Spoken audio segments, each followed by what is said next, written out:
Moonwalk. The question of the week is, what are the risks when walking on the moon? We've read about a lot of adventurers and the risks that they have to take when they explore.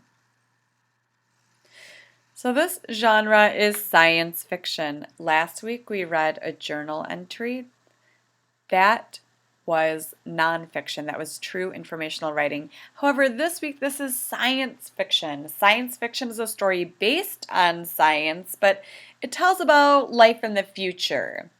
It could be futuristic. As you read this story about a walk on the moon, look for scientific information on which it was based, but the story is made up. The story is fictional.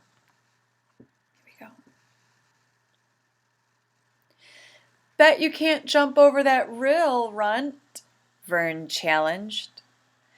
Gary Candle hated it when his older brother called him Runt.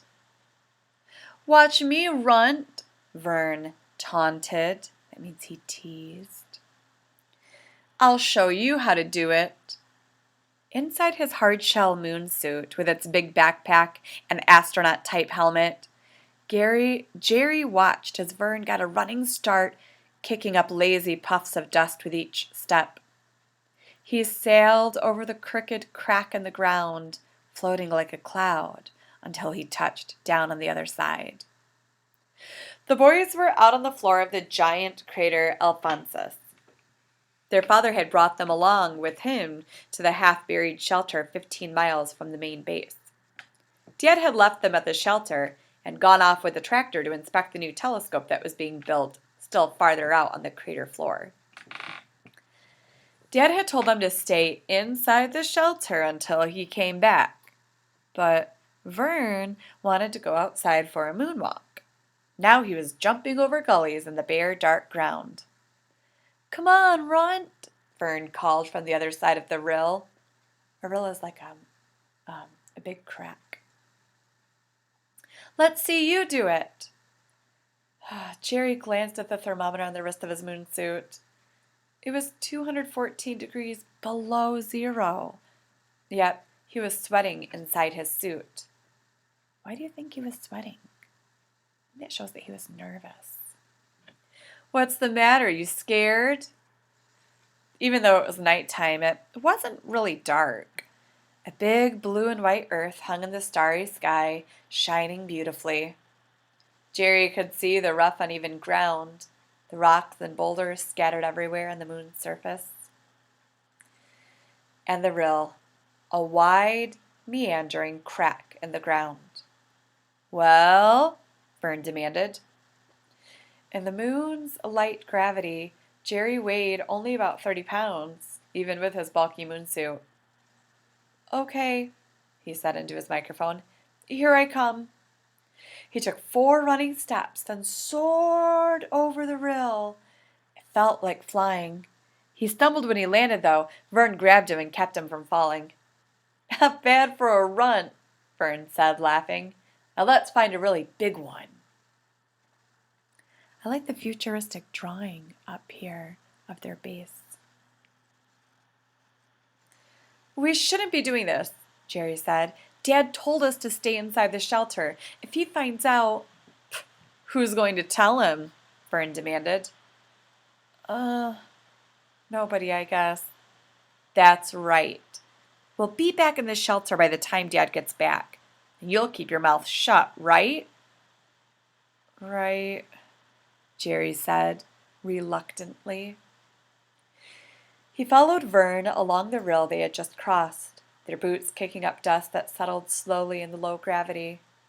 They trudged along for nearly an hour, leaving boot prints in the dust. Off on the other side of the crater, sunlight was bathing the top of the Ringwall Mountains with harsh, brilliant light. It would soon be daytime. Hey, there's one, Vern called out, pointing with a gloved hand at a broad gully up ahead.